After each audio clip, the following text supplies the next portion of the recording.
أفلح من صلى على محمد وآل محمد.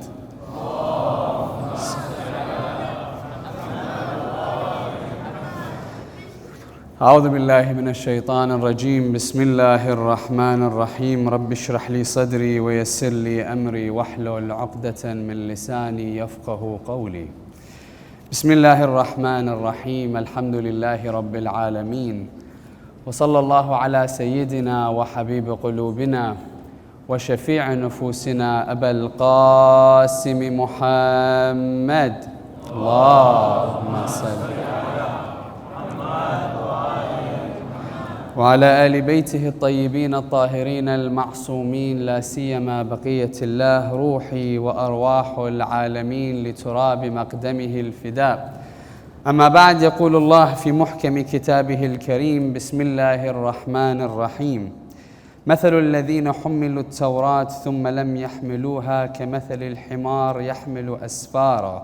The example of those who were entrusted with the Torah and did not take it on is like that of a donkey carrying books. The first of our loud salawat in honor of the greatest man to walk this earth, Al-Habib al-Mustafa Muhammad.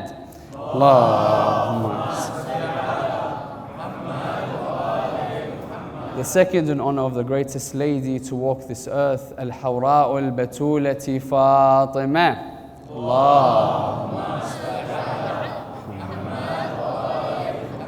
And the third with your loudest voices in honor of our Imam, Imam Sahib al-Asri wal-Zaman.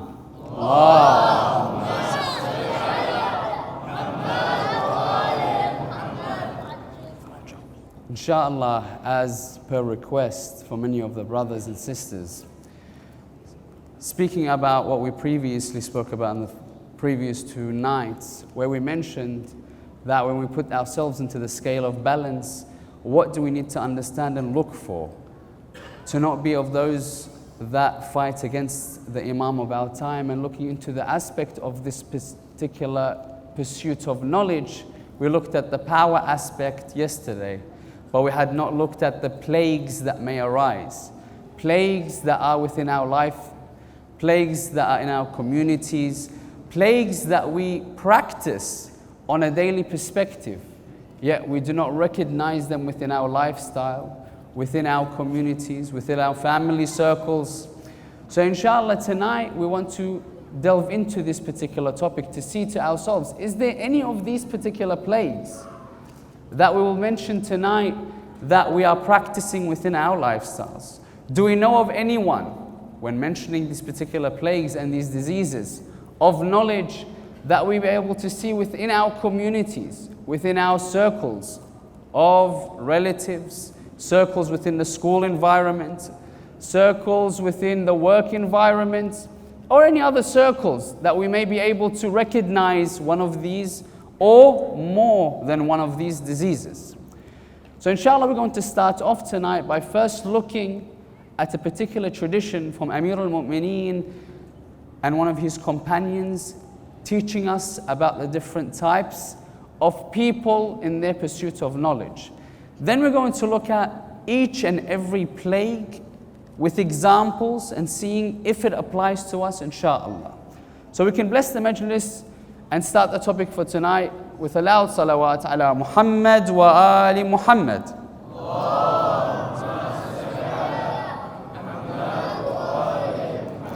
Kumail ibn Ziyad says to Amir al-Mu'mineen, he says, Ya Ali, teach me. And he is one of the students that has the most profound traditions from Amir al-Mu'mineen. And Amir al-Mu'mineen would entrust his knowledge to only a few people, one of which was Kumail ibn Ziyad. He says, one day after we prayed the Isha prayers, Amir al-Mu'mineen took me by my hand towards a place where he refers to as Dhahr al-Kufa, which we now know as Najaf. He says to me, O Kumail, people are of 3 types. Alimun Rabbani, Talibun ala sabil al-Najat, wa hamajun ru'a' yan'aquna ma'a kulli na'iq. Kumail ibn Ziyad says that Ali told me, O Kumail, people are of 3 types.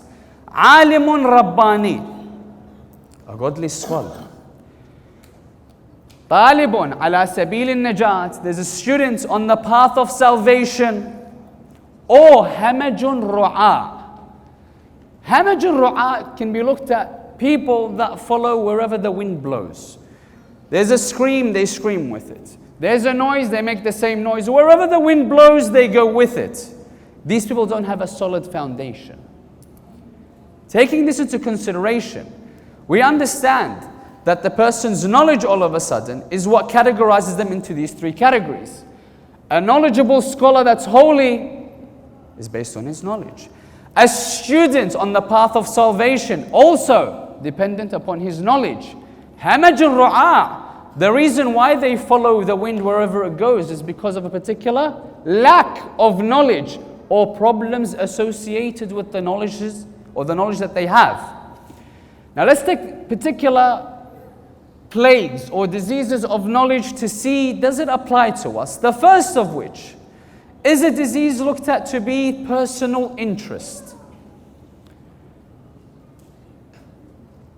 The people that fought Abu Abdullah al-Hussein.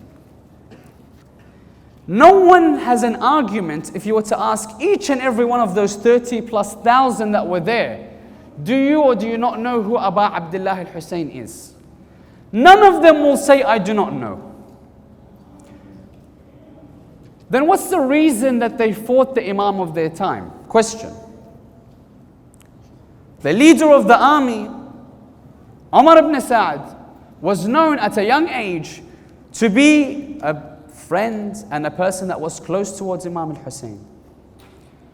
Umar ibn Sa'd was given a letter by Yazid. That letter says, if you were to do as I tell you, I will guarantee you Mulkur Ray. Mulkur Ray, what was it? Modern day Persia, let's say. He says, I'll give you the government of Persia or the governance of Persia if you do as I ask. And he has these particular lines of poetry that's attributed to Umar ibn Sa'd, where he says, أَأَتْرُكُ مُلْكُ الرَّيِّ وَالرَّيُّ مُنْيَتِي أَمْ أَرْجَعْ مَأْثُومًا بِقَتْلِ حُسَيْنِ يَقُولُونَ إِنَّ اللَّهَ خَلَقَ جَنَّةٌ وَنَارٌ وَغُلَّ يَدَيْنِ فَإِنْ صَدَقُوا فِي مَا يَقُولُونَ إِنِّي أَتُوبُ لِلرَّحْمَنِ إِنْ سَنَتَيْنِ. He says, they say. All of a sudden, he knows who Hussein is, doesn't he? Umar ibn Sa'd knows. He says, I know who Hussein is. I know his father, his mother, his grandfather. But he says, I also love this governance. I want this position. I'd love to be in this state of power. Do I leave this and stain my hands with the blood of Hussein?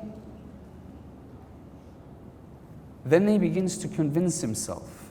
How do I make myself feel better?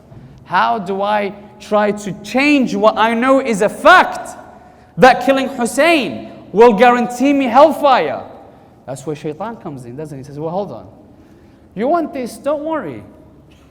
Do what you need to do because you want Mulkur Ray, that governance. And if you do what you want to do, don't you forget, Allah subhanahu wa ta'ala is merciful. That do your tawbah after you perform your act. You'll also guarantee yourself repentance and also guarantee yourself the position that you want. إِن صَدَقُوا فِي مَا يَقُولُونَ. If they're truthful, look at how his nafs talks to him.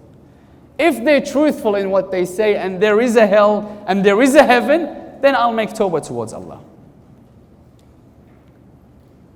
We mentioned a few nights ago, Shumar, same instance. He says to Ubaydullah ibn Ziyad, give me the gold and silver. I've brought forward to you the one that has the greatest mother and father. So why did he do it? Why did Shumar do it? Personal interest. Now you begin to ask yourself, well, how does it apply to me now? Many of us will know there's a right thing to do. But all of a sudden something comes in front of us and shaitan begins to play with our minds. He says, well, hold on. You want this position in a working environment.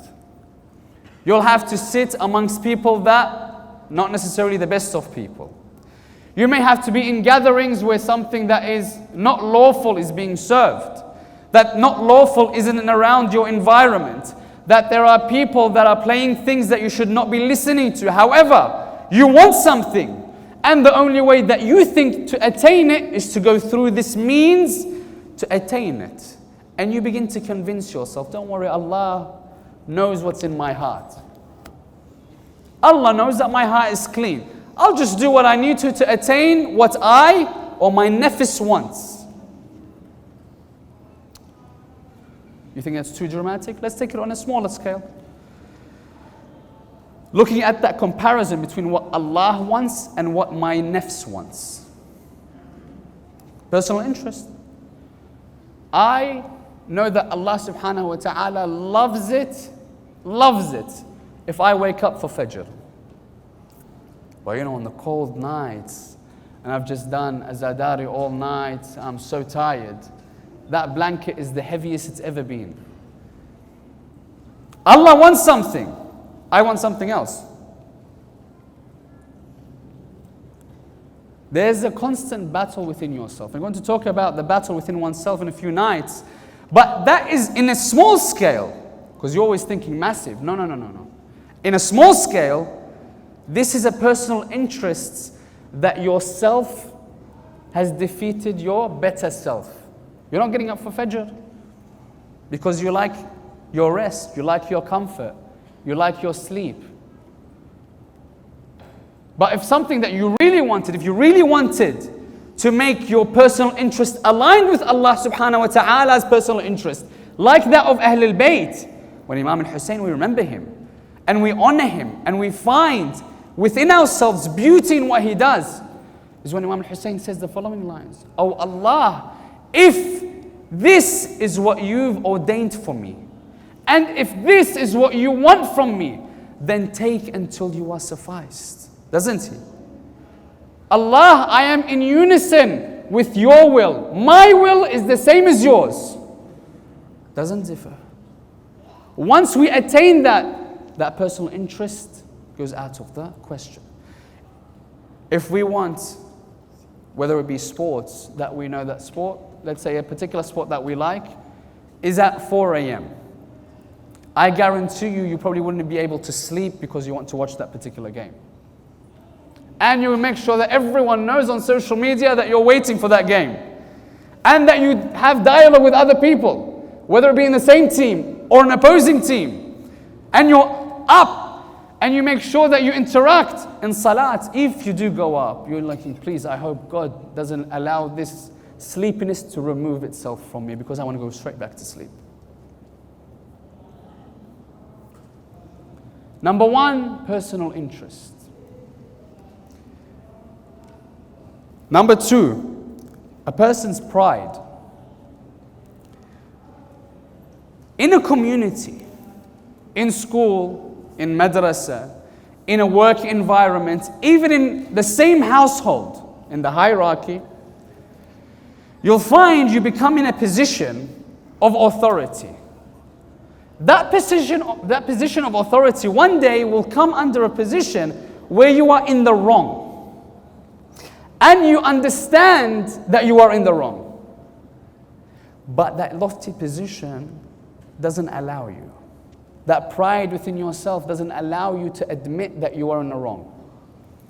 Because if I admit, all of a sudden, it means that, to me, that I have lowered myself.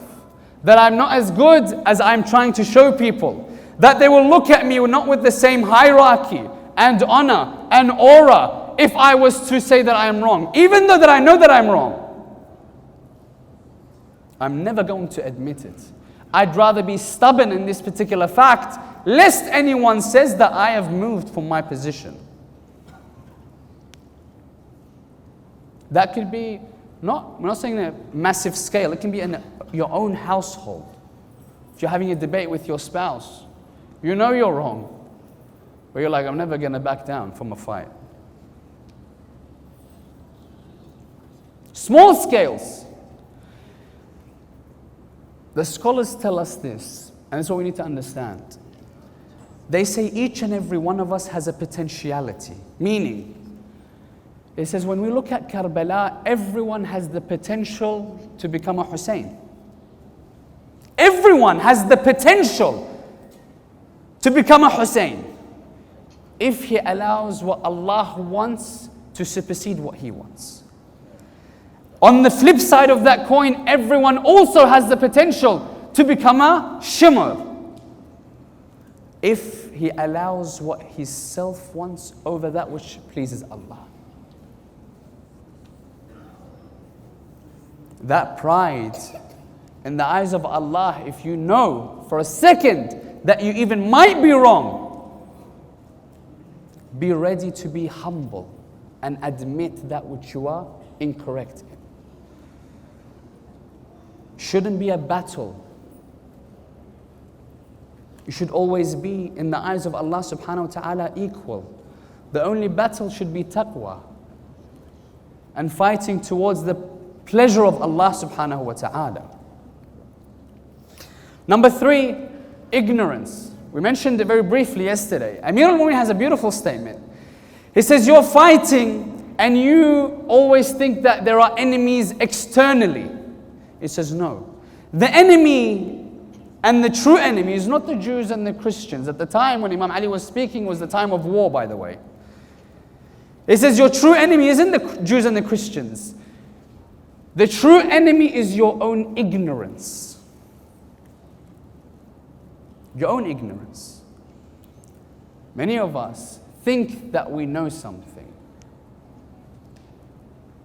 and we cause more trouble, we mentioned yesterday.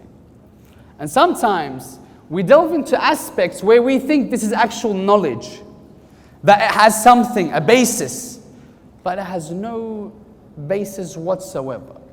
You know, things like reading signs, superstition, things that we read between the lines. If these stars align, therefore I have to do A, B, C. Amir al-Mu'minin on his way towards Nahrawan, he sees one of these people. This person comes towards Amir al-Mu'minin and says, oh Khalifa, I have news for you. So what's the news? He says, I've been reading the stars. And in the stars I saw if you go towards your battle, you'll lose. He says, yeah, would you advise me? He says, you should stay here for 3 hours at least. Then progress towards the battlefield, then you are guaranteed victory. He says, you saw this in the stars? He says, yes, I saw it in the stars. If you go against me, you're going to lose in Nahrawan. He says, no problem. He says, because you've advised me of this, based on what you think you've read, I'm going to make sure that I do not rest and go towards that battlefield. Many people come to like, hold on, I read somewhere, some person said A, B, C. No basis. But the way that they structured the argument, the examples that they gave, made it so beautiful and it resonates with us that we believe it to be true. Check the sources. Refer it back towards the Quran, refer it back towards the ahadith.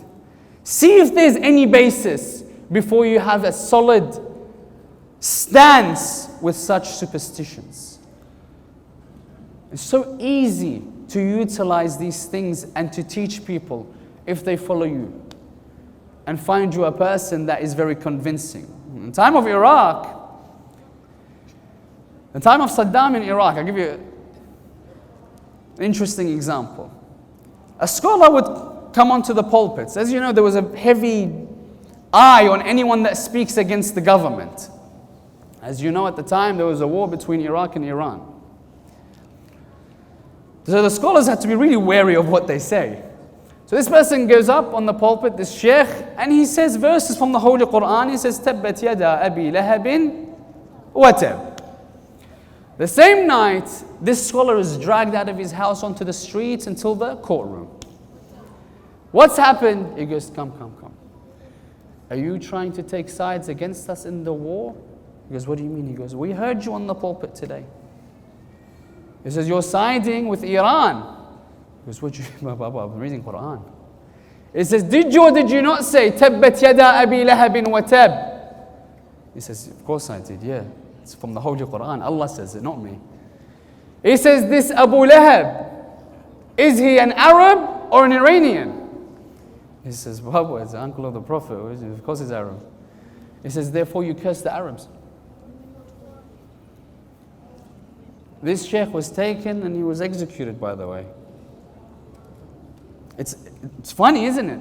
But look at how it made people, grown men, believe something to kill a scholar based off ignorance. Let us not fall into the same category and believe everything without questioning it. These people that come on YouTube and try to allude you to the fact that there's no existence of this context and there's no such thing as this within Islam, where it's well established. All we have to do is open a book and read, and not take our religion from someone on YouTube telling us there's no such thing as tawassul, for example, amongst many other things. Let's do our own research. Doesn't matter how beautiful he puts it. So 3 is ignorance. Number 4 is to have prejudice towards a particular race or against. How? In the time of the second Khalifa, Rasulullah spent so long trying to make sure that everyone understands there's an equal playing field. That everyone in the eyes of Allah is equal except in taqwa. Everyone's equal. Second Khalifa, what he says is, no, when I give out the wealth, I want to ensure that I categorize this particular wealth. How?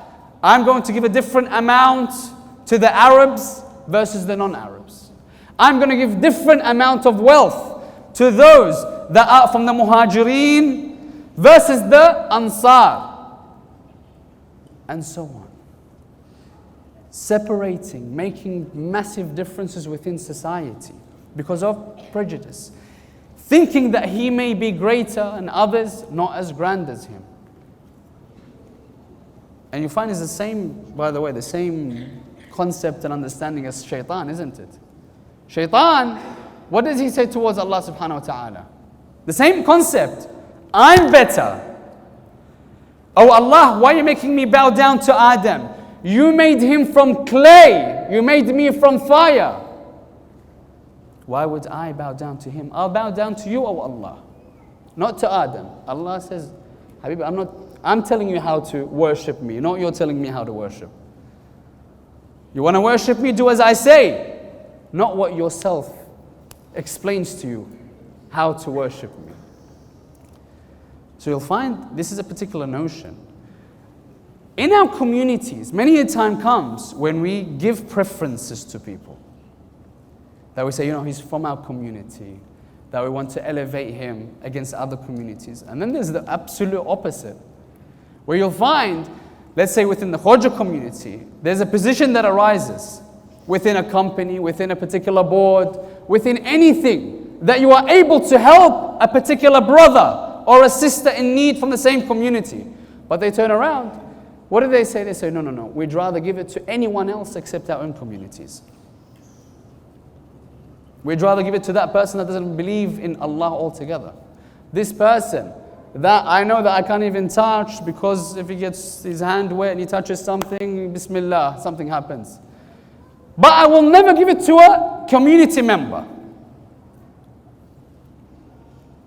I know what the right thing to do is to help those that are closest to me in faith, in relationships. But I choose not to. Let's help each other out on the first level in order that Allah subhanahu wa ta'ala will help us. Imam al-Hussein on the 10th of Muharram, what do we know about the companions? Were they all the same? Or did they come from all different types of areas of life? John, Wahab, Habib, Zuhair. We know the names.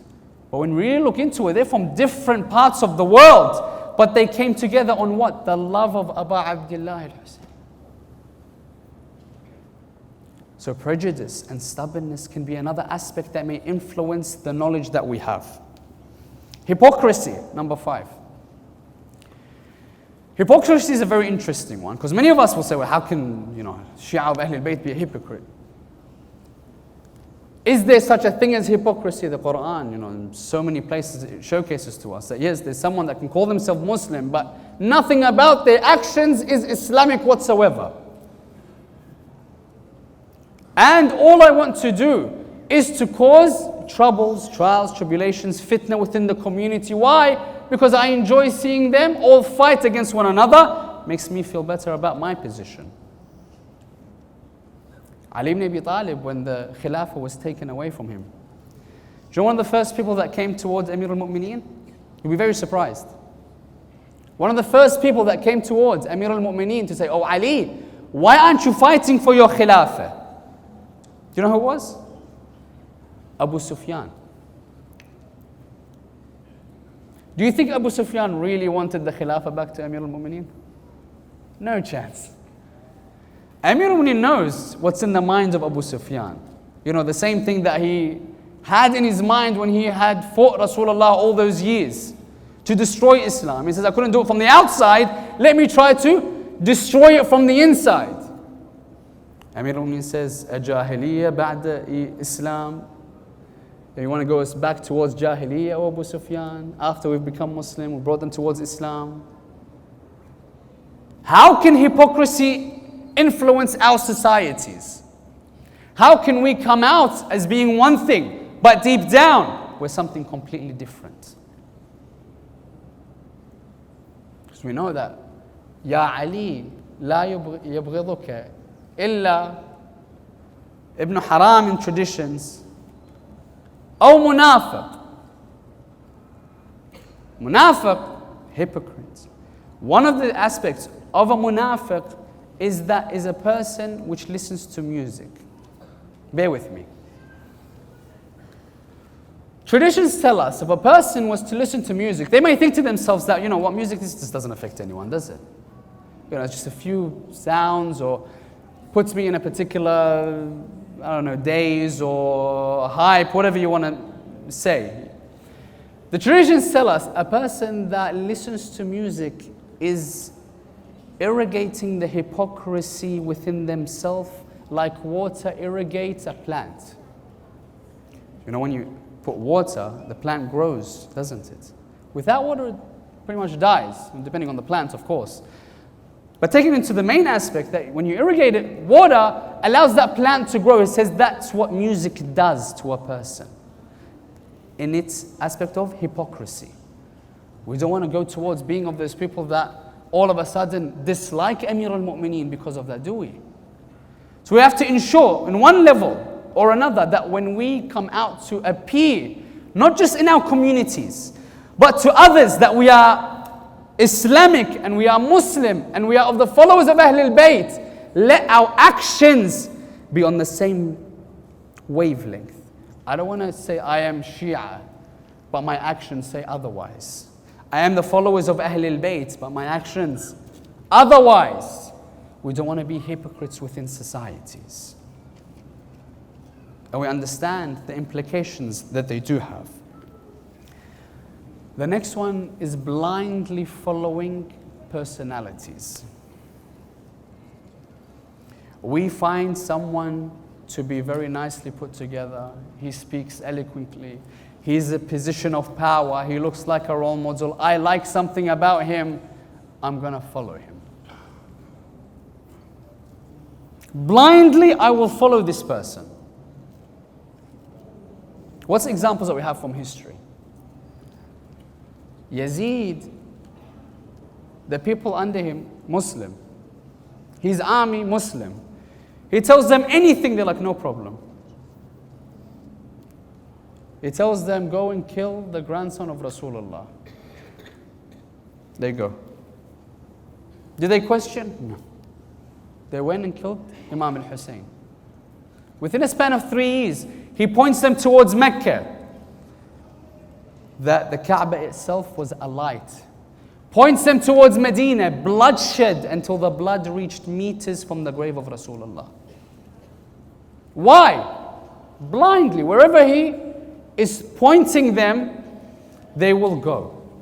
In the time of Abdul Malik ibn Marwan, there is a tradition that's given to us that a person, because you know, at the times of Khilafah, what they used to do is people that used to live in the outskirts would come into the ruling state, take the money, and return back to where they are living in the outskirts. So this person, particular person in this tradition, he always used to come and go and come and go. It didn't coincide a Friday. So all of a sudden it coincided that there was a jama'ah, so he stayed. When he stayed in the mosque in Sham, as we know, Muawiyah instilled a tradition where Amir al-Mu'mineen was cursed on the pulpit for up to 70 years. This companion was never in the mosque at a time where they were cursing Amir al-Mu'mineen. So all of a sudden he's sitting down in the crowd. He hears the person's cursing Amir al-Mu'mineen. He gets up, gets the nearest ornament and smacks the lecturer until the person's beginning to bleed. So this person grabs him, takes him towards Abdullah ibn Marwan. So he says, hold on, where are you from?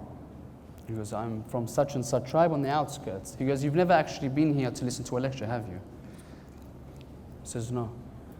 He says, how much do we owe you from wealth? He goes, this much. He goes, I'll double it if you leave tonight. Because these people that we have in our vicinity in Sham, we've made them blind to the truth. We don't want them to start questioning us.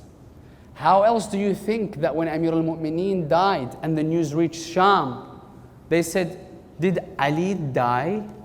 They say, yes. How did he die? He said, in salat. What was the reply? Did Ali ibn Abi Talib pray? Look how blind an entire community was in Sham. He says, I'll give you double the amount that we owe you if you leave tonight. We don't want anyone coming to you and asking you why you hit him. We don't want to be of those people that blindly follow a particular person because he's eloquent. Or we follow a particular person because of his position within a community, or the amount of followers he or she has. Or that we have a personal interest with them. We just want to follow them blindly. We want to make sure that we are following someone that's going to get us closer towards Allah. That if we see someone that we follow and he's made a mistake or she's made a mistake, that we need to ensure that we tell him or her that, you know what, you're wrong. I admire you as a personality. I admire what you've done. I admire what you've achieved in that position. But right now you're wrong. Many of us will remain silent in the fear that that person will look at us differently, or that we'll lose our connection with them. Allah will replace him or her, don't you worry. Do the correct thing. Don't give in to your desires. Don't give in to that which you want to achieve within yourself. Do not follow blindly. Next one is propaganda. I want to push you towards believing in something.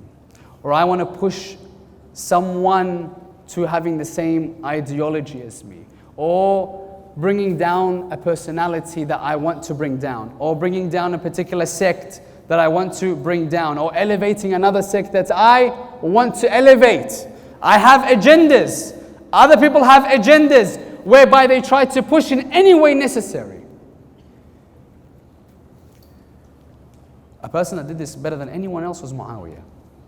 Better than anyone else. That two people would come towards Muawiyah, taking their money. Both of them in the courtroom. He'd give one 70 gold coins, the other one 100.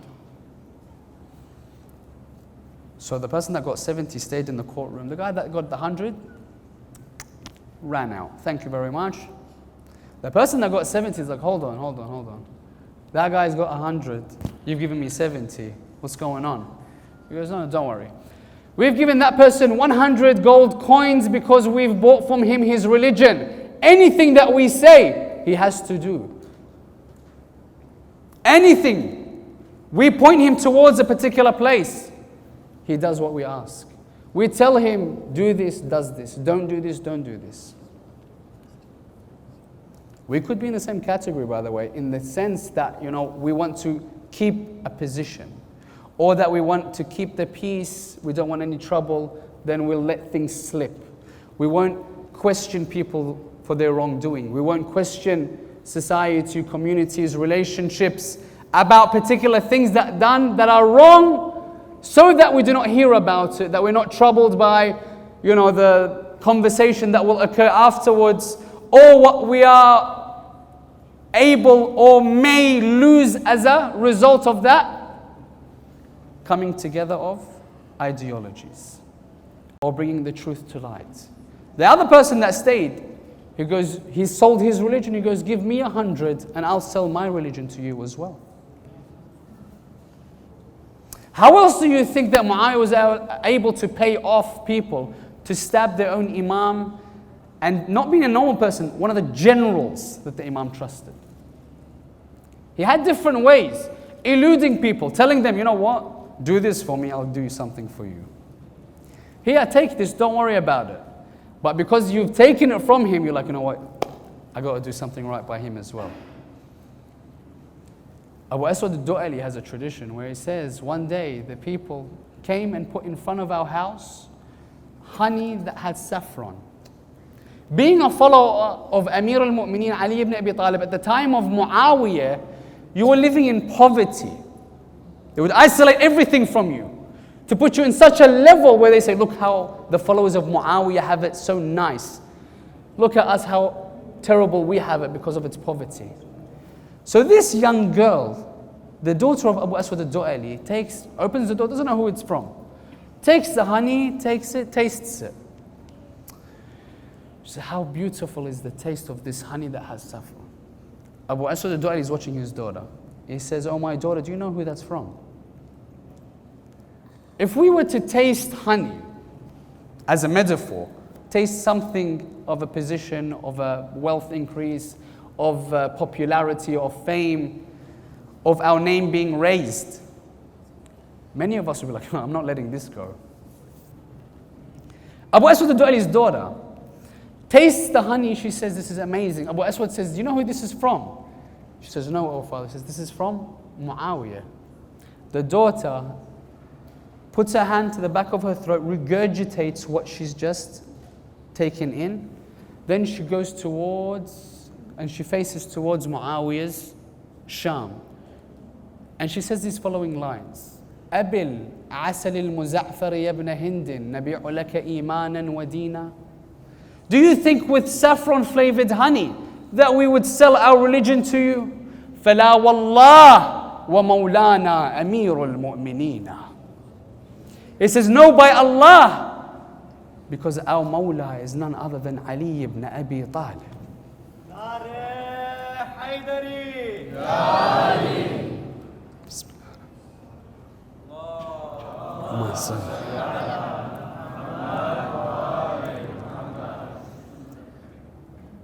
Then there's surface understanding of a particular topic, and we end with this inshaAllah before we go towards Kerbala.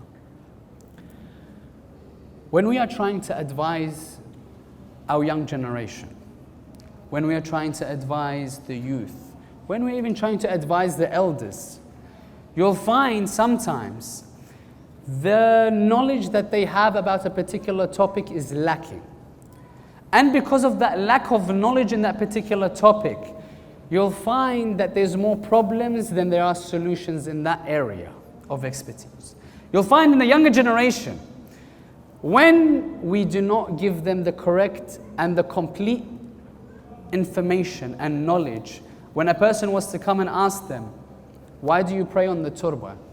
I was like, I don't know, the Mawla just said, this is what we need to do. Why is your hands down in salat and not up, folded? I'm not sure why, I just seen my parents do it. Ta'al, why do you wear the hijab? Oh, I don't know, they told me Sayyidah Zainab wears it, so we should wear it as well. The understanding is that, we've applied particular notions, but have we applied them with knowledge and understanding? Because if we've applied them with knowledge and understanding, without a shadow of doubt, nothing will move us. We won't be of the type of people that Amir al-Mu'mineen refers to as being hamajun ru'a, that we are moved by any wind and gust that comes and moves our ideology, our foundations. Why? Because they're steadfast. They're solid. They're well grounded. Nothing can shake them because I have them with qana'ah. I've come to the conclusion. I know if someone was to ask me, I know how to defend it in every single aspect of its existence. And that's what we need to aim towards. To not have a surface level of any of the knowledges that we need to have that are important, that we need to delve into and have a solid foundation. Because at an individual level, if an individual is solid in his foundation, then that particular community will become as well. You want to change a community, we have to change ourselves first and foremost. And what better time to change than the month of Muharram, than the month of mercy, than the month of Abdullah al-Hussein. What better opportunity that we say that, oh Allah, in this month, I know that you've given me examples of trials and tribulations. You've given me examples of people that didn't have the knowledge and that have gone astray. You've given me an understanding that I need to perfect what I know. Oh Allah, allow me to learn from your messenger. Allow me to understand that Abdullah al-Hussein will look towards me. Imam Sahib al-Asri wa Zaman will look towards us and say, those are my companions, those are my supporters, those are the ones that know who I am, what I am, and what we stand for. Abdullah al-Hussein on the way towards Kerbala. He'd go with his caravan, reciting verses from the Holy Quran until he gets to a moment where the horse that he's on no longer is moving forward. Abdullah al-Hussein tries to move the horse. The horse remains in his position. He says to his companions, oh my companions, bring me another horse.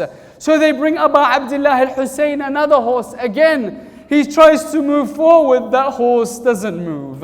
Another horse, another horse. Each one of those horses stood still in these lands. So he says to his companions, bring me someone that has knowledge of this area, that these horses are not moving from. So he brings someone, he says, oh man, can you tell me about this land? Where are we? He says, Ya Abdullah, the land's name is Nainawa. Abdullah says, Nainawa, is there another name? He says, Ya Abdullah, another name would be Al-Ghadiriyat. Abdullah would say, is there another name for this patch of land? They would say it's called Shat al-Furat, Ya Abdullah. He says to the man, oh man, is there another name for this land that we're on? He says, oh Abdullah, I hear they call this land Karbun wa Bala. Kerbala. Abdullah, upon hearing this, he says, yes, this is the land that I was promised. He says to his women, his children, he says to them, this is the place where we will put our tents. This is the place where our men will be slaughtered. This is the place where our children will die. This is the place where our women will be taken captive. This is the place where our tents will be alight. You'll have to understand, brothers and sisters, that Imam al-Hussein, when Rasulullah would hold him as a newborn, when he would cry, Fatima al-Zahra would come towards him. Fatima would say, oh Rasulullah, is there anything that's problematic with the body of Abdullah? I see you holding him and crying. Ya Rasulullah, why is it that I see that you're kissing the neck of Abdullah? Why is it that you are smelling the chest of Abdullah? You'll find Rasulullah would begin to tell Fatima al-Zahra about the incident and the tragedy of Kerbala. He would tell her what would happen to Abdullah. Look at what Sayyidah Fatima would say. She said, oh Rasulullah, who will be with him on the plains of Kerbala? Will Amir al-Mu'mineen, his father Ali, be alongside him? Will he be there to defend him? Rasulullah would say, no, O Fatima, Ali will not be alongside Hussein. He would say, oh Fatima, you know who else is not going to be there? You're not going to be there, oh Fatima. He will not have his mother alongside him in Kerbala, supporting him. She would say, will his brother Al-Hassan be alongside him? He would say, Ya Fatima, oh my beloved daughter, he will not have his brother Al-Hassan to support him in Kerbala. He would say then, oh Rasulullah, who will be there for my son Al-Hussein in Kerbala? Will he die alone? He would say he will die alone, oh Fatima, on the plains of Kerbala, thirsty. And his thirst was not quenched until he died. I'll take you towards Kerbala. On the night before the 10th, the tradition says that Hilal, one of the companions, sees Imam al-Hussein. But he doesn't see him in a normal state. He says, I saw Abu Abdullah al-Hussein behind the tents. But behind the tents, I began to look, what is Abu Abdullah doing? So he says, I saw him picking things up from the ground. He comes down towards the earth, says a few words, picks something up, moves to another section, picks something else up. I look at Abu Abdullah, oh Hussein, can I help you? He says, no, oh Hilal. He says, what are you picking up, oh Abu Abdullah? He says, I'm picking up sticks. I'm picking up thorns. I'm picking up anything from the ground. Hilal says, oh Abu Abdullah, why do you do such a thing? Imam al-Hussein says to Hilal, he says, Hilal, after my companions die on the 10th of Muharram, after they kill all the children, after they kill all my companions and my family, you'll find that they'll come towards the tents and they'll begin to burn the tents. When they burn the tents, you'll find the women and the children would run out of the tents. When they run out of the tents, they come into this particular area, oh Hilal. I want to make sure those orphans, that those women when running out of those tents, do not come towards these sticks. Do not come across these thorns, lest they hurt themselves, O Hilal. ألا لعنة الله على القوم الظالمين. إنا لله وإنا إليه راجعون. وسيعلم الذين ظلموا آل محمد أي منقلب ينقلبون والعاقبة للمتقين. And raise our hands, brothers and sisters, inshallah, as we pray with these tears, that Allah allows us to see the faults within our knowledge, faults within our application, faults within our lifestyles. And we pray towards Allah subhanahu wa ta'ala that He gives us the tawfiq and the willpower and strength in order for us to change our lives for the better. With the blessings of these majalis of Abu Abdullah al-Hussein, with the surah al-Mubarakat al-Fatiha. But before it aloud, salawat ala Muhammad wa ali Muhammad.